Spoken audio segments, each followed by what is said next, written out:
On ne peut pas être indifférent à ce qui se passe. Il ne faut pas rappeler, parce que ce serait long, toutes effectivement les dérives que notre planète rencontre aujourd'hui. Même ce week-end, on a encore parlé de la fonte de la calotte polaire et des conséquences dommageables que cela peut avoir. À Savin, on a pris le pari qu'il fallait réagir et qu'il n'y avait pas de petits gestes, inutiles en tout cas, et que même un petit village de 640 habitants pouvait aussi prendre un petit peu son destin en main et impacter à son niveau sur effectivement cette évolution inexorable de la planète aujourd'hui. Et donc ça veut dire pour nous clairement travailler d'une part davantage avec les habitants pour regarder comment le village peut fonctionner mieux. Fonctionner mieux, ça veut dire effectivement faire attention à notre usage de l'environnement. Fonctionner mieux, ça veut dire effectivement travailler sur des énergies alternatives. Un village doit pouvoir trouver ses propres économies et voir ses propres développements dans une approche beaucoup plus durable justement de ses investissements, de son fonctionnement au quotidien. Un exemple simple, on n'a pas besoin de gazon anglais dans une commune, et au contraire le gazon anglais ne va pas dans le sens du développement durable. Il faut faire revenir la nature dans les communes, il faut trouver un compromis entre l'activité humaine et l'activité naturelle, et ces compromis, ça fait partie de la réflexion que le développement durable aujourd'hui nous propose.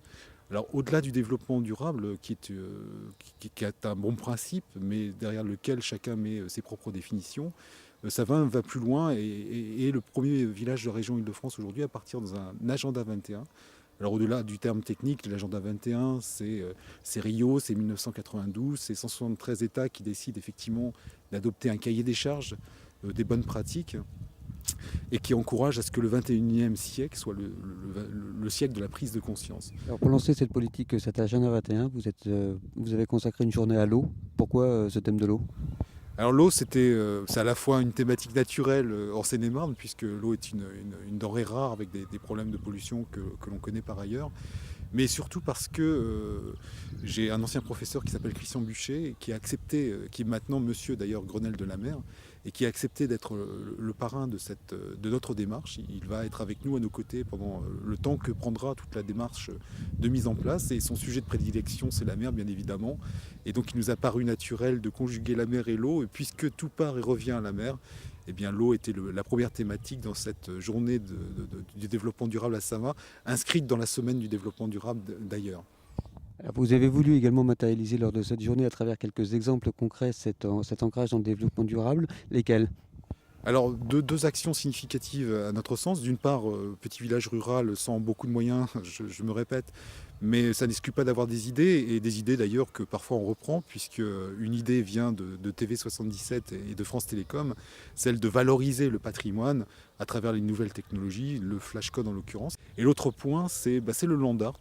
Alors on a de la chance, on a une plasticienne à Savin qui s'appelle Geneviève Trivier, qui est une personnalité artistique assez connue localement, mais voire au-delà, et qui nous a dit, écoute, moi ton projet de développement durable, il me plaît, et j'ai envie de travailler avec toi sur comment on fait cohabiter davantage la nature, et les usages de la nature, les rebuts de la nature, et l'embellissement du village.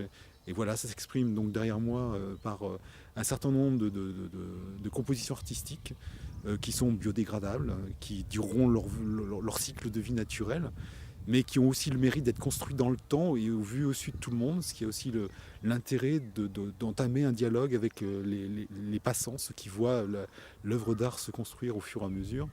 Et puis à travers ce premier dialogue, on va plus loin, on parle là aussi de développement durable et de ce qu'il conviendrait de faire ensemble pour justement améliorer cette qualité de vie.